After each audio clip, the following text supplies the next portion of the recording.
Welcome to Unity Inspired Living.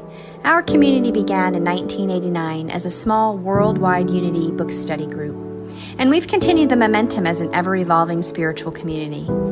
Each Sunday, you will find dynamic thought leaders delivering inspiring messages and talented musicians sharing sound healing through their melody. Here, we embrace ancient spiritual traditions, universal truths, and emerging wisdom. Let's check out this Sunday message. We're so grateful you've joined us. Perfect timing. Good morning, beautiful beings. Welcome into Unity Inspired Living. My name is Amy Vanling, and it is a gift to be with you again this Sunday, gathered in our shared space of awareness, a space where we can reflect possibilities and love and joy. This community is a place where we come together not to necessarily escape life, but to anchor in, to understand it more deeply and navigate our path, to meet our lives with greater presence and compassion and purpose and love. So thank you for being with us. So let's just anchor in, take a deep breath together, calming our nervous systems. You know, in a chaotic world, we have to be a little more. Let me just mute some things here on our screen. So we're going to release everything, the chaos of the world, and also maybe things that are no longer serving your highest good. Think about that. Allow yourself to arrive fully in this moment, and just soften your shoulders, soften your jaw. You don't need to have any answers right now. You don't need to fix or find anything. This space is for allowing. So we're allowing the unfoldment here. And this month, our theme is From Wounds to Wonder. And, it feels especially relevant always, this theme, when there's a lot happening in the world, especially a lot of change, a lot of uncertainty, a lot of things that are calling for our attention. It can be easy to feel overwhelmed, but the teaching From Wound to Wonder reminds us of something deeper going on, that with every moment of tension, every place that feels challenging, there's also a potential there for something new, incredible, amazing to emerge. And we hold the space for that, reminding us that wounds are not the end of our story. It's just a beginning, a new beginning, a place where awareness deepens and shift can happen. So we're in the wonder. We are moving into the wonder and the possibilities. And it is my joy to welcome Reverend Savannah Noel with us today. We have lots of musical variation this morning. We're trying to get sound working. But we have our Reverend Savannah Noel with us, and I am so grateful for her because she brings a thoughtful, grounded, heart-centered presence to everything she does, all of her work. She has a beautiful way of inviting us into deeper awareness, helping us reconnect with our truth and our wisdom that's already there within us, reminding us. And her voice always carries clarity, compassion, and she creates a beautiful space for reflection and insight and meaningful conversations, meaningful transformation. So we are thrilled. Today's message is Kill the Guru, Free the Self. I'm excited about this talk, and we are so grateful for your sacred yes to be with us today, Savannah. You are precious to us. Thank you. We also have on the screen with us Mooney Star, and we are blessed to have Mooney Star with us this morning. He is navigating some sound audio challenges, and so we are just holding space that we'll have music today. He was so kind and generous to step in for Brittany. Brittany was supposed to be with us, and she is sick, so we're going to send her some healing hugs and blessings through the waves. And thank you so much, Mooney, for sharing your gifts with us today. we see it unfolding with ease. We also have on our screen the magnificent, thoughtful, kind-hearted Nancy, and she is here to share our inspirational reading, guide us through our prosperity and practice. And she is bringing these principles to our everyday lives, and we are so grateful for that. Thank you, Nancy, for your steady, heartfelt presence. Truly, you are a gift to our community. So I invite us to tune in and declare the purpose, our mission that shapes our path as we navigate forward in our community. Our mission here is fostering love and wisdom, inspiring transformation, offering compassionate outreach, and embracing unity. So thank you for being on this mission with us. It's truly a blessing to be together. So this is the time for our community song. And so, Mooney, are Can you you hear able me? to? We can hear your voice. You can hear me? We can. Okay, let's see. I don't know if you can hear me, but can you hear my guitar? I think so. Does that sound like a guitar? We hear it. It might not be Okay. perfectly clear, but it is a guitar. We hear Okay, you. let me So we're get grateful. closer. All right. All right. Sorry about that. Sorry for the delay. We're on the first song, right? So I'm going to sing a song that I did last time. And so it's called Talking About a Revolution, but you can be a revolution of the mind and the spirit as well, not just of politics or social. So, don't you know, talking about a revolution sounds like a whisper. Don't you know, talking about a revolution sounds like a whisper. While they're standing in the welfare lines, crying at the doorsteps of those armies of salvation, wasting time in the unemployment lines, sitting around, wait for a promotion. Don't you know, talking about a revolution sounds like a whisper. Poor people gonna rise up and get their share.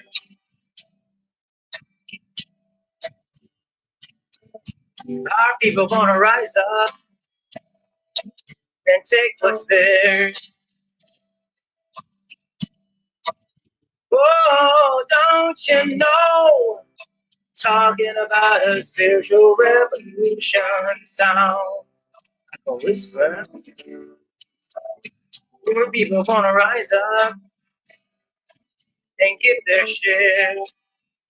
Oh, I'm talking about a revolution.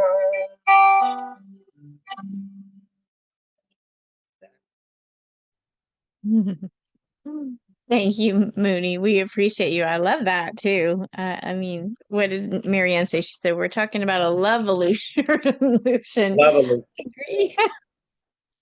I agree. We love it. Thank you, Mooney. I appreciate you.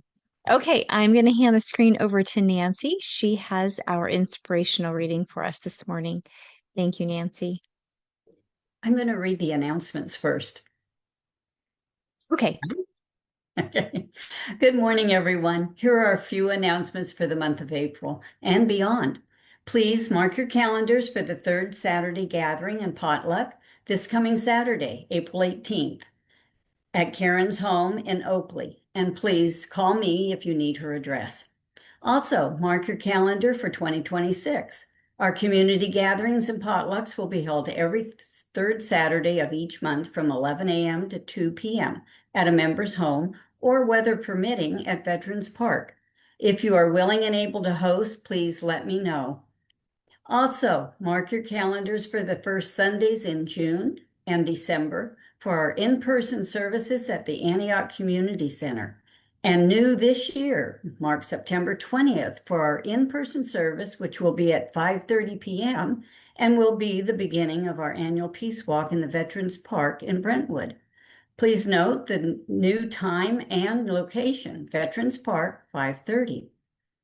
Please check your weekly connection for the latest monthly meandering opportunity to attend the replay of world-renowned operas at local theaters. Please call Paris for performances and times. And if you have ideas for monthly meanderings for the upcoming months and are willing to set up the adventure, please let Jan or me know your ideas so we can publicize it in the weekly connection. If you are inspired and moved by the messages our world-renowned speakers and musicians, we invite you to make a contribution to our Unity-inspired living community. You can find the donate link on our website, unityinspiredliving.org. Know that it is your support, love, and generosity that keeps us strong and thriving. Your gifts always matter. All donations are welcome. And please remember that the way to stay connected with all of our happenings is to visit our website, unityinspiredliving.org, our Facebook page, Unity Inspired Living, and read our weekly connection every Wednesday in your email. Thank you. Have a good week.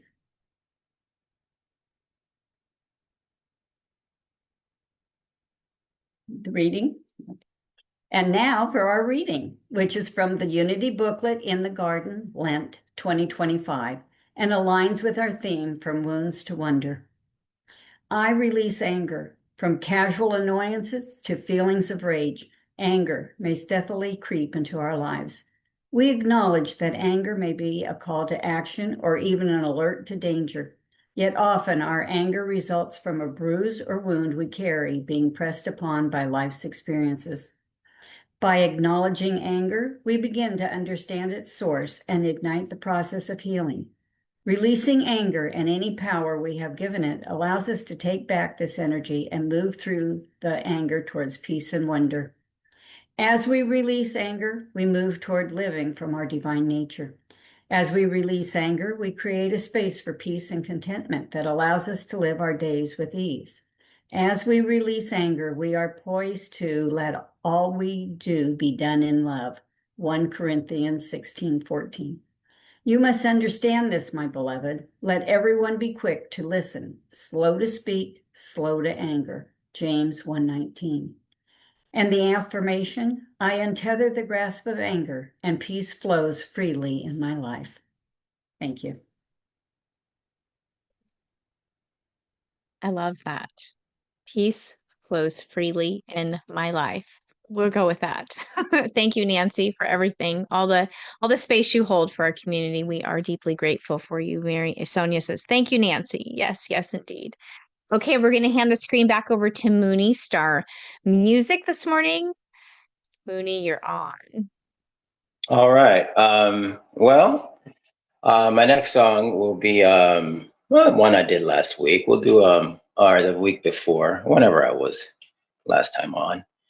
This is My Sweet Lord. This is my acoustic version of it.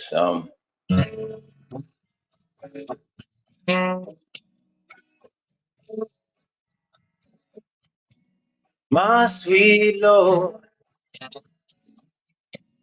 ooh, my Lord,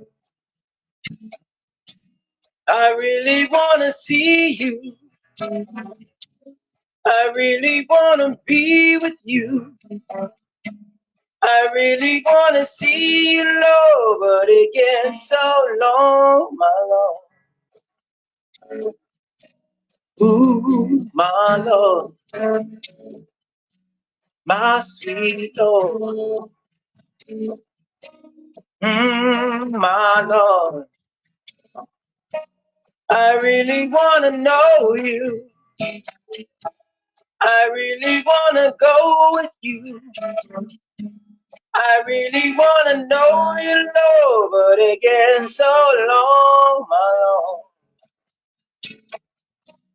Ooh, my Lord,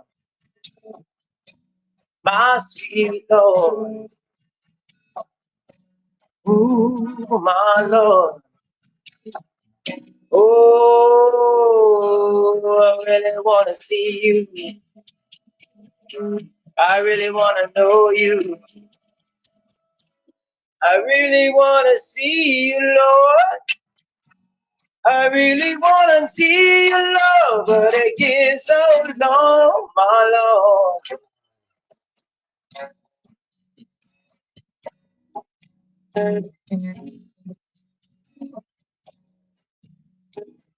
I really want to know you. Oh, oh, oh. Mm-hmm. Mm-hmm.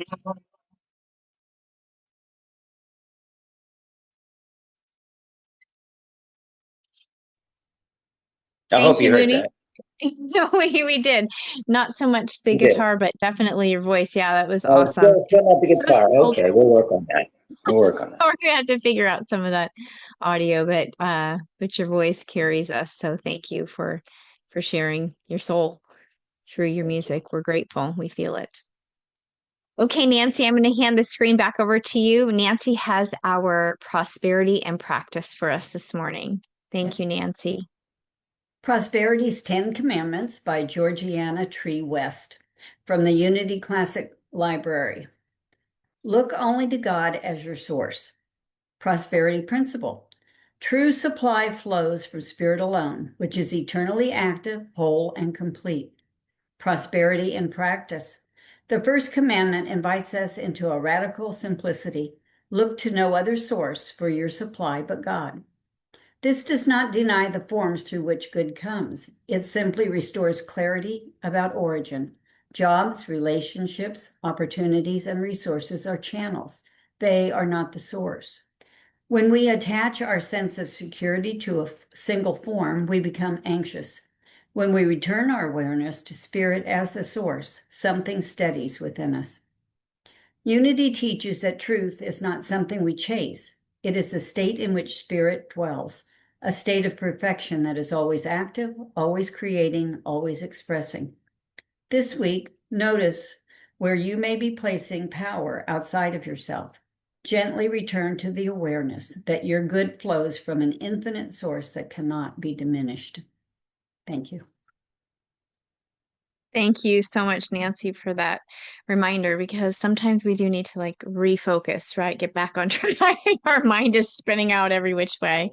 Say, oh, where's my source really? So thank you for that reminder, that practical reminder, Nancy. We appreciate you. Okay, Mooney Star Music, our final song this morning. Okay.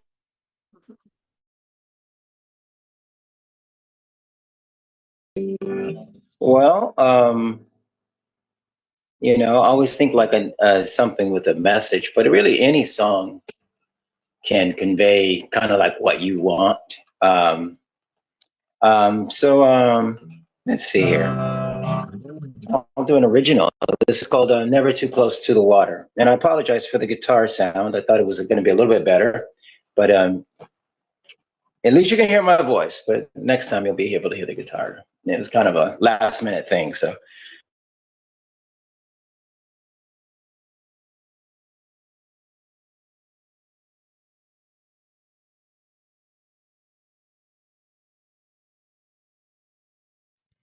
When I used to go out dancing,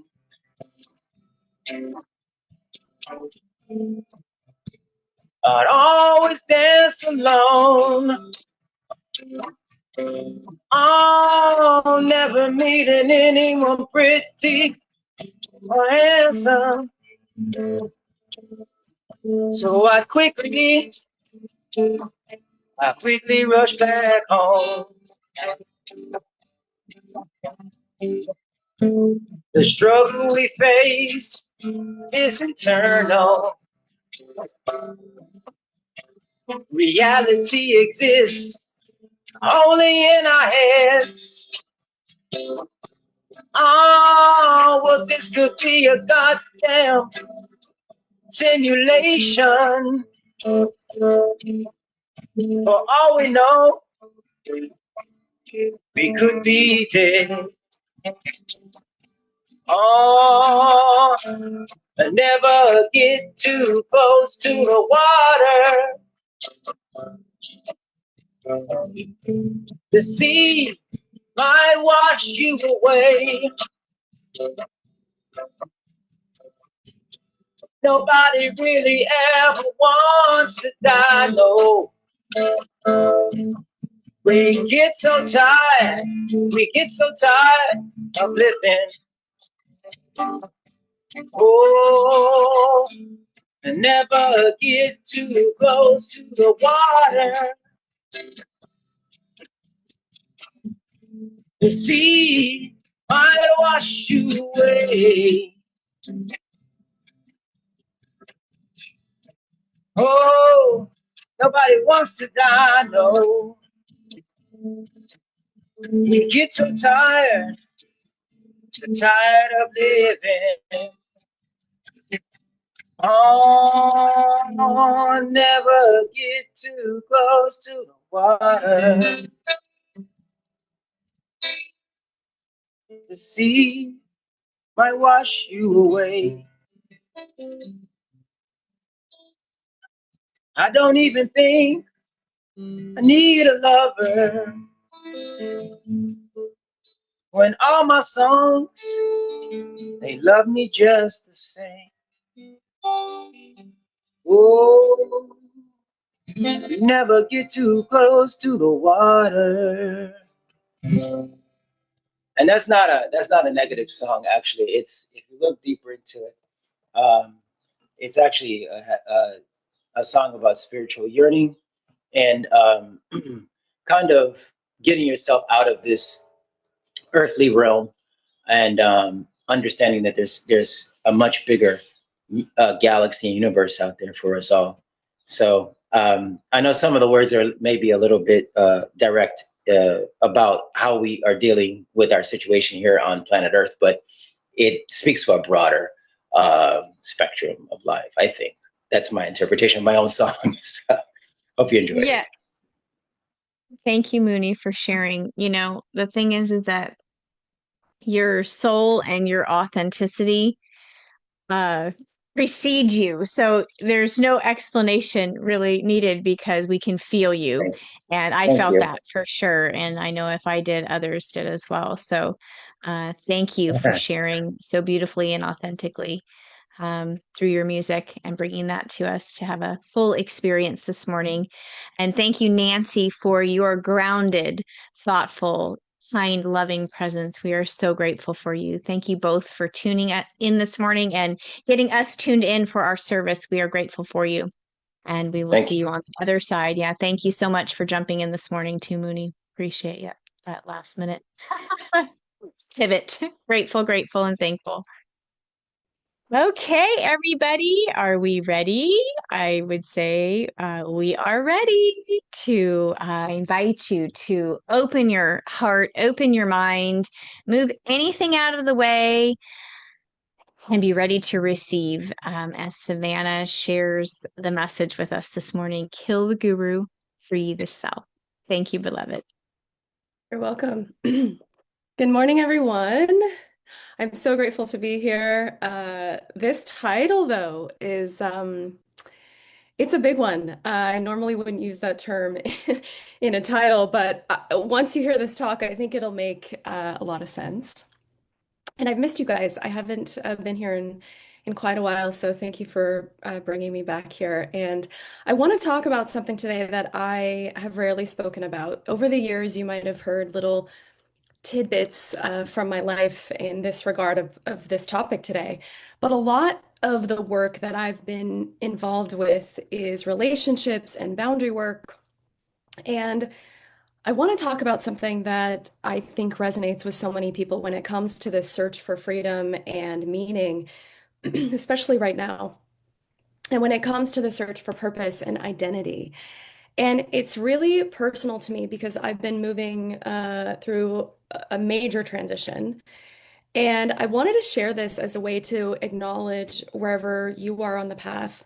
And if you're in some sort of transformation or pivot or transition, because I know that that time in all of our lives can be scary and uncertain. It can be an anxious time. And so my hope is that this supports you in framing uh, whatever it is that you're going through. I've really been contemplating for the last few years what the idea of my work is. Like, who am I in this world, and what is my teaching? What are we doing here? And I think that ultimately, if we look at a lot of the New Thought spiritual teachings, it's really just a teaching of freedom and liberation. And it's about the freedom to choose and to know and to think and to become more. It's to be. And as the great metaphysician Ernest Holmes says, the goal of life is freedom from discord of every nature, and that this goal is sure to be attained by all. And so I've been asking myself this question in every area of my life, and I invite you into this question, which is how free do you actually feel? Not how successful you look, not how spiritually evolved you sound, not how polished your life appears from the outside, but I mean, how free do you feel inside your own choices? How free do you feel to allow that quiet voice to reveal itself in your body? How free do you feel to disappoint expectations, to change your mind about something, to grow, to evolve, to leave something that once defined you? How free do you feel, and this is a big one, to take up space, to speak? For many of us, we're in a pivot.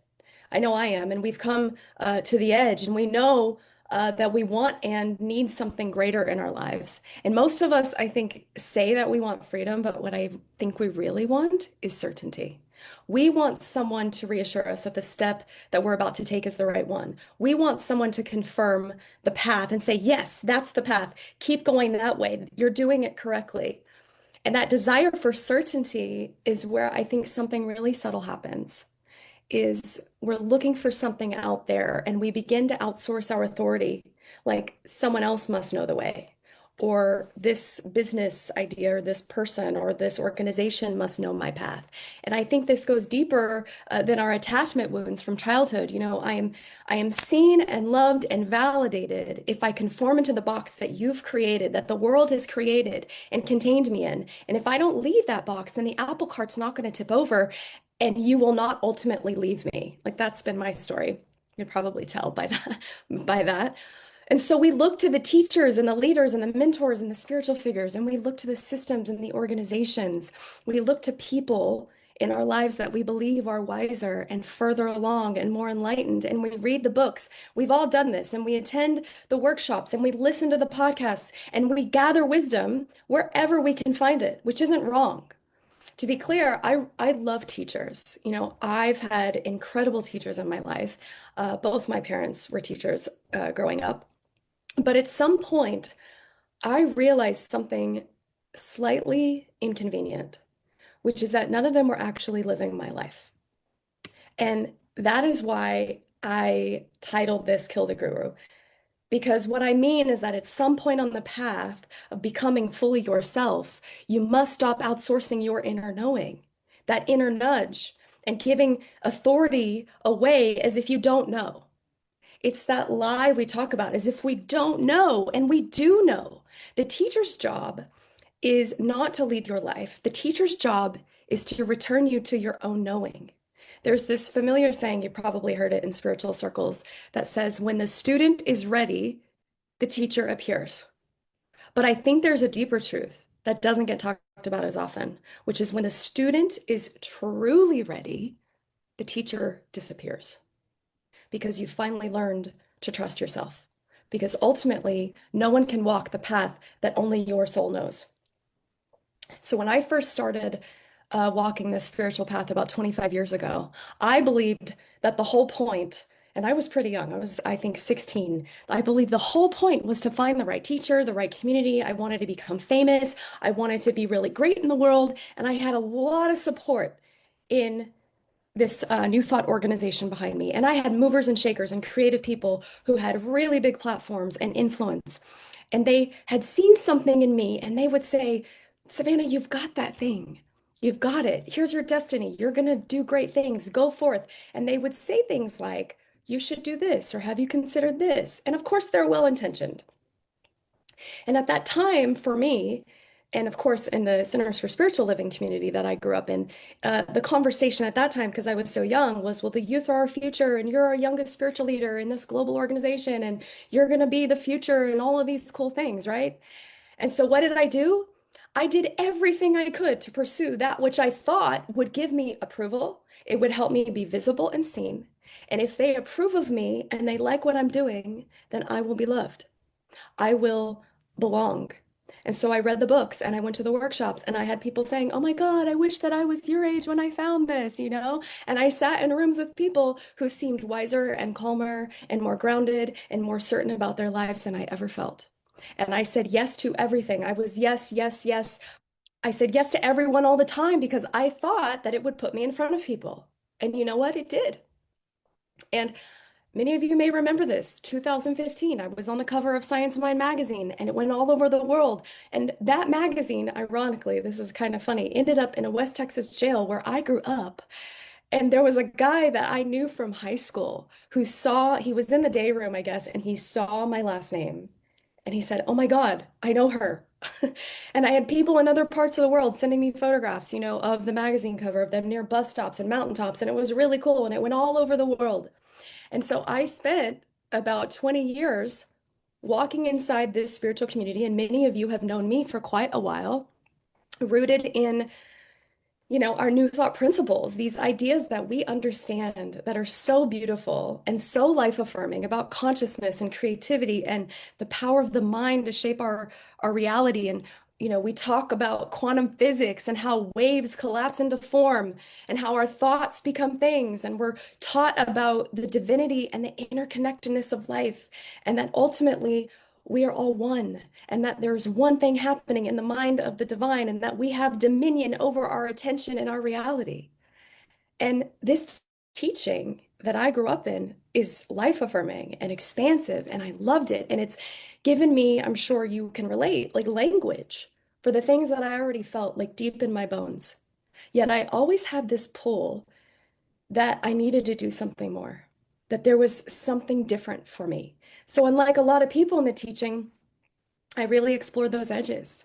And so instead of taking a pulpit like most people thought I would do, I decided that I wanted to go live and teach and speak in Ukraine. And I was there 7 different times over a span of 11 years because no one could teach me in a pulpit what I was learning and experiencing in the world about culture and nuance and noise and power and you know, former Soviet things that affected how I was teaching my classes and what I could and couldn't say in those classes. And so I have story after story of people in dire situations. And I have witnessed Ukrainian true resilience. And I've witnessed the coming together of people at war. And it's taught me about humility and it's taught me about being present. It's taught me about how to navigate political upheaval in times where I needed to really keep my mouth shut, you know, so that I could travel where I needed to go. And it was also a quick history lesson. You know, back in 2011, I remember I was asked to do like a mock panel because I was going in for my ministerial panels, and it was like practice, right? Like what to expect before you do the big thing. So I'm sitting in front of these people at Mile High Church in Denver, Colorado, and they're asking me all sorts of questions like, well, what do you envision for your ministry? You know, and I was probably in my mid-20s. And I remember saying, I want to have a ministry that's global. I want a ministry without walls. I want to be able to talk to people from different cultures and lifestyles and backgrounds. And I want to have a virtual online ministry. And if you think all the way back to 2011, virtual anything was not very common. Remote work was not that common. I remember having flyers as a virtual assistant and that I was going to like go around the world being a travel writer and having like a virtual online ministry. And I will never forget, there was a guy on the panel who looked over at me like kind of dumbfounded and said, "Well, that's not real ministry." And I remember the other two kind of defending me and like looking at each other like, did he just say that? And I walked out of there feeling so defeated, so upset, because they could not see the vision that I saw. They couldn't see it. And then around 2012, I found myself chasing this Egyptian man to his homeland and village in southern Egypt. And if you all remember, 2012 was like during the aftermath of the Arab Spring Revolution. And he happened to work for the UN and he was taking photos in Tahrir Square. And, we were glued to the news and all of the lessons and the experiences there that I could have ever gained, I got in Egypt. I couldn't have gotten behind a pulpit.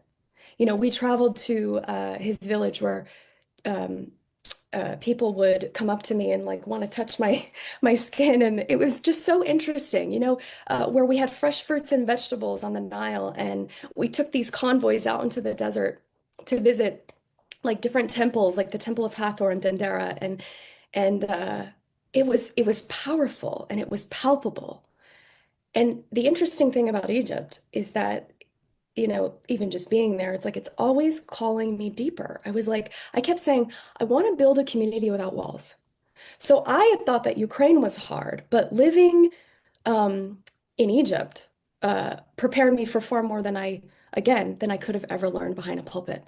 And so living in Egypt, it was like this subtly oppressed male dominance, but you've got me, the strong-willed, independent, get around on my own savannah. What I noticed about myself is I became smaller and I became quieter. And I spent those 9 months just trying to figure out why I felt so crazy. And my inner child was going nuts, screaming with this war going on and this potential, bomb going off in other parts of Cairo. And I kept asking myself, what am I doing here? I had just finished my ministerial exams and I was just about to take the master's exams. And here I am in ministerial school, and I'm studying Gnosticism, like traveling down the Nile where they discovered the Dead Sea Scrolls in Egypt. And I'm learning about social uprising and revolution and the power of women there and what it means to really build a civil society. And I'm learning, how do I find my spiritual connection? How do I find the sacred amidst the shadow? And when I came back to the States and we broke up after 4 years together, I was so devastated because I had no idea. I was like, what am I going to do now with my ministry? I have this traveling ministry without roots. And so, not long after that, I was asked to speak at this conference in Vancouver, opening for the famous DJ Les Brown. I don't know if you remember him, but he's this motivational speaker. And I had 10 minutes to give this talk, or they were going to like pull me off the stage. And I came onto the stage in an Egyptian abaya, like fresh off the plane, basically from Egypt. And I said, Здравствуйте, Salam alaikum, and good evening to you. And the whole place just got quiet. And my entire talk was about the power of showing up. And my knees knocked, and I was scared, and my voice shook. And then people cheered, and all of my biggest fans were there, and there was a shout out from Les Brown himself. And yet, after it was all said and done, I still felt out of place. I still felt like, is there a place for me to share the knowledge that I have just come to know? Like, no one can really comprehend what I just witnessed, of military in the streets and bombs going off and constantly having to watch my back and afraid to leave my apartment. And the contrast was so great. And so what I've realized is that I've rarely fit into this model of ministry that has been around for a really long time. So the question I've asked, and I say all of this obviously because I think it relates to all of us, is that where do we belong? Like, where do I belong? I would ask. And so I studied deeply and I showed up and I did the ministerial thing and I became a spiritual practitioner because I wanted to coach and counsel people. And I've done some incredible things in my life. And if I'm being honest, though, there was a part of me that was always waiting for something, like waiting for someone to recognize me, waiting for someone to say, okay, you're ready now. This is your place. This is your role. This is your path. You did the thing. You did the right thing. Waiting on someone to tell me the next step or to give me the opportunity. And interestingly, every single time another opportunity came, it turned out that there was something weird about it, or there was some malpractice, or there was something inauthentic about it. And it wasn't something that was aligned with me. So then people that I had on pedestals, who I had admired, those people fell off those pedestals. And the teachers that I had put so much merit into were human. I realized they're human. And yet I had cheerleaders saying, you're a star, you're meant for this. And I just kept waiting for this big thing to occur. And I don't think that I'm alone in that. I think that there is something deeply human about wanting someone else to validate the path that we're on and to to validate what we feel inside. But over time, something began happening in me. It was like this quiet, persistent friction. And it wasn't anger, it was just this friction. It was this resistance. Like I'm sinking something more, a bigger pond, a bigger platform, something more aligned with me, less jargon and more real talk. And so I started speaking. I noticed in my talks, I started speaking less from this egoic sense, see me, place, see me, and more of a, I want to serve space. Like, how can I serve? And I slowly started realizing something difficult, that the path that I had trained for and that I dove into for so long wasn't completely the path that my soul wanted to walk. It was only one part of this unfolding. It was 25 years of my life. And so that realization for me has been jarring and humbling and dysregulating. It's been terrifying because when you've invested years of study and service and relationships and my whole identity, stepping away from it feels like betrayal. And, I've worried about people in my orbit being disappointed in me or not supporting me if I stepped away or if, because I realize I have like this belonging trauma. My identity and my belonging tied to this organization of New Thought that I do not feel identified fully with anymore, that I feel some false loyalties to. And so that friction and that resistance that I've been feeling, it's not failure.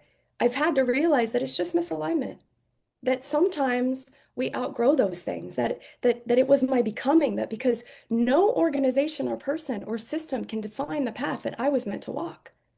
And the funniest part of this is I knew this 20 years ago. I even said it to somebody 20 years ago. I was like, I'm probably just going to walk away from the organization and do my own thing and create my own work. And now here we are. And so no one can walk the path that only your soul knows. And so I think that when we feel this tension in our lives, we assume maybe that something's gone wrong. But sometimes I think the friction is where we feel is actually pointing to this fracture within us. It's the misalignment. It's this place where we split from our truth in order to belong. So this I am a minister, I think, I am so much more than that. We are so much more than the roles and the identities. And so maybe you silenced your intuition and maybe, I know I did, followed a path that made sense for everyone else. And maybe we stayed loyal to an identity that once served us, but it doesn't fit the person that we're becoming. And so that friction, that subtle ache, it's information and it's saying, your deeper self is saying, come back, come back. I don't know if you've heard of the work of Francis Weller, but I love Francis Weller's work. And Weller speaks a lot about grief and grief not only as something that happens, when we lose a person, but it's also as something that happens when we lose a part of ourselves. And throughout our lives, we abandon pieces of who we are in order to belong or to survive or to be accepted. And Weller says that, those parts of us don't disappear. They're just patiently waiting for us. And he writes about grief as something that enlarges the soul. That grief is not just pain to be avoided. He says it's an initiation. And it is the soul recognizing what matters and calling us back to what is real. In so many indigenous traditions, grief is not something people carry alone in silence. It's actually witnessed, it's ritualized, it's honored because grief marks the crossing between who we were and who we are becoming. One of my colleagues and friends who I've been working with recently, Mark Groves, he said, you cannot become who you were meant to be without letting something else die. And so that is what I've been walking through, not just leaving an organization, but grieving an identity, grieving the version of myself who believed that this path was going to be handed to me. And a lot of it was, and it was beautiful. And it's also grieving the comfort of belonging to a structure that told me this is who you are, and you know how to operate in this. Because when you step away from that, you enter wild territory. So I want to pause for just a second. And I want to invite us into a moment of really small reflection. And I want you to just ask yourself the question, what part of me have I had to silence in order to belong? What part of me have I had to silence in order to belong? I mean, maybe it was your voice, maybe it was your creativity. Maybe it was your truth, or maybe it was your courage. And it's a question that we can just sit with and notice what arises. Because then we get to ask the question, what part of me is trying to come back? What part of me is trying to come back? Because the work of becoming ourselves, I think, often begins there. And it's with the parts of us that actually never truly left. They were just waiting for us to return. And so if we feel grief around that, which I know I have too, it's not something we have to fix. Because as I said before, grief is often what we feel when the soul outgrows the life that once fit inside of it. I think in our culture, we dismiss sometimes our intuition and ritual and symbolism and mystery. And, people say, you're so woo. You're so woo woo. But many indigenous traditions have always understood something very profound. And we teach this, which is that the unseen shapes the seen. Our body knows things before our mind does.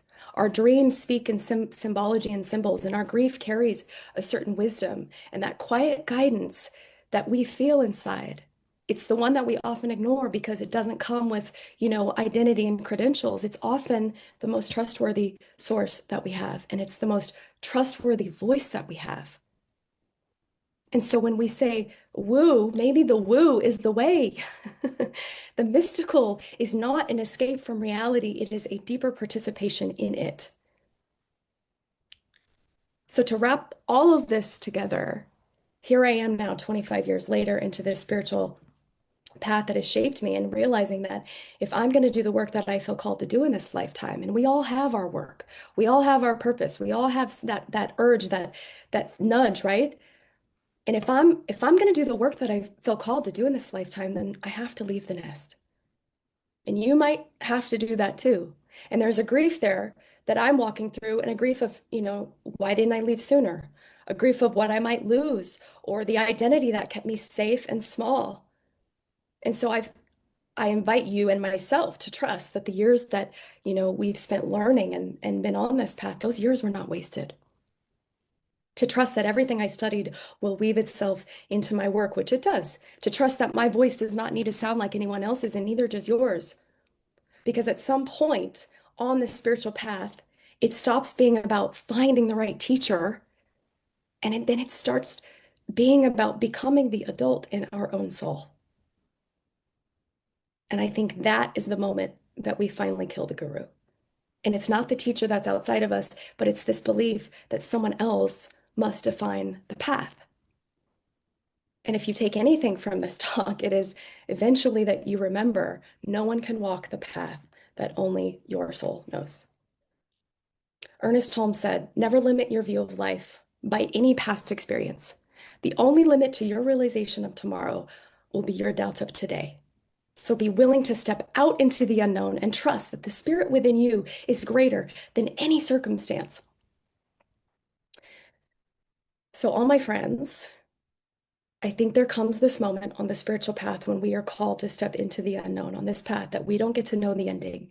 The teachers that once guided us, they no longer can answer the questions of our hearts.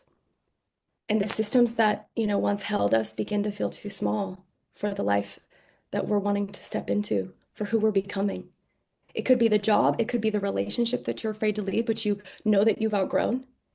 It's the smallness or the small life that you've consented to in order to stay in what you perceive as comfort because it's familiar. That's why Michael Beckwith always says the pain pushes until the vision pulls. And in that moment, many people turn back. Like in that exact moment, they return to what is familiar. They stay inside the identity that the world understands. But some people choose something braver, and they step into the unknown, and they listen to this voice inside them that says, there is more here. There is another way. And if you find yourself in that place right now, you're feeling this resistance or this friction, this feeling of grief. It's this feeling, the pull towards something that you can't even name yet. I want you to know this, that nothing has gone wrong, that you are not lost, that you are being initiated into your own authority. And the most radical thing that we can do in this lifetime is not follow someone else's path perfectly, to trust our own path enough to walk it, even when no one else can see where it leads. You remember that story I told you about how they said online ministry is not real ministry. Well, guess what? Are we doing ministry online right now? When I came to Seattle and COVID hit, and we took out our iPhones and we all started live streaming, it was the one thing that saved our our ministries. And I had to giggle and laugh to myself and say, they couldn't see my vision then, but it didn't mean that I lost sight of it. I kept holding it, right? Because the guru that you have been searching for has been in your body, has been inside you this entire time. And that is the message. And the moment that we begin to trust that voice is the moment I think that our real life begins. And mine is. And so I think that's all I want to say. I think it's an and so it is. Amen. And so it is. Thank you, beloved. We are so grateful for you and your spirit and your truth and your willingness to listen. I mean, that takes courage. And I think that's a lot of times where people can get in a rut, or just kind of get stagnant or get stuck because you get familiar, you get comfortable, and then it takes some courage, takes some bravery to say, but I'm gonna go this direction, even though it might not make sense or they don't see the vision or whatever it is. So bravo. Thank you. It's a yeah. hard one to give, but it needs to be said. Yeah. I love the message. I think I think we all have moments where we come in and out of the whole, kill the guru, free the self. And yet to really come to the place of living in that, I think is so powerful. It's the know thyself piece, right? And you said, we stop like finding or seeking the right teacher and then trusting ourselves. And it kind of made me think of like even just our nervous system with relationship type of stuff, and you mentioned attachment styles at the beginning of your talk and how if you're more of an anxiously attached person, it's like you become needy of having that oxytocin and the person and to feed. And sometimes, you have to learn how to trust yourself, to love yourself and not the outside. And then it connects as finding the right teacher, it's like, or finding somebody to fill that need. It's like, you are the medicine all along. We are our own medicine. And the power in really letting that land and embodying that is so big. And what you're speaking to today. I didn't finish writing the whole quote you said, Mark Groves. It started with, you cannot become something you're meant to be. But I remember him saying something like, nothing that is meant for you will ever require you to abandon yourself to keep it. I think it was kind of along those same lines. Yeah, he said that's true. That's also true. And he said you cannot become who you're meant to be without letting something else die. Right. Without letting something else die. I know. Yeah. It's intense. It's intense. I mean, and I'm saying grief has been my crucible in this life. And so I attest to exactly the things you're talking about, grief. And some of the people you were quoting about grief is something that happens when it's not just like death, right? It's we lost that piece of identity. We lost that relationship, that job, that dream. So many components, facets of life can create grief. Sometimes we just think it's, death of another person, and that's not necessarily the case. So when we broaden our scope to include all of that, it's like, oh, we can offer ourselves that grace. And like you talked about, a lot of other cultures, and I've spoken about this a lot too, have space for this time when you're in this transformation, you're in this process, and it's really vital. It's vital. Let's see here. I was writing down lots of things. I like that you began with saying when a student is truly ready, the teacher disappears. Yeah. Yeah, I really like that. And not that, and you know, there's so many, we're so complex. The human is so complex. So, you know, we might not be needing a teacher here, but maybe we're having some sort of health thing. Okay, so right now maybe we need to find the teacher in that moment. So it's not like saying, oh, forget all teachers, right? We're saying it's both and, you know, it gets to the point where I gain the information, I learn, and then the truth resides within me. I am the medicine. I know the truth instead of seeking the answers outside, which is what we can get into. And you spoke to this when you said, no one can walk the path that only your soul knows. And that's a big, big statement. Mm-hmm. So you can get advice, you can get guidance, you can get teachings, and yet only your soul really knows what you're supposed to be doing, where you're supposed to be. So thank you, Savannah, for being with us and sharing your soul, Yeah. because we feel you. Let's check in with the feed here. And check back with everybody. Michael J says, okay, you're talking my experience. Blessings. Sonia says, what part of me have I had to silence in order to feel I belong? Oh, yeah, that was one of the questions I think you had been giving for reflection. That's a good one, huh? Because sometimes we don't realize. Sometimes it's after, like way after the fact, we realize, oh my gosh, I was doing that. So in the moment, take a little moment to reflect. It's a great question. Michael J says, drop the mic. Marianne says, and so it is. Luinda says, thank you for your inspiring words, Savannah. I believe sometimes the answer we are looking for lies within. Thanks for the reminder. Michael J says, everything is within, bitter and sweet. Pat says, Savannah, I am realizing that in my 80s. Congratulations to you that you have come to that at your age. Yes, I feel the same. We're all cheering you on. Savannah. Jennifer says, thank you so much, Reverend Savannah, for this powerful and potent message. Mm-hmm. Indeed it is, because she is a powerful being. And we are so grateful for you. I'm just looking at my notes to see if there's anything else I can't miss saying. Bob says, you know yourself best. Yeah.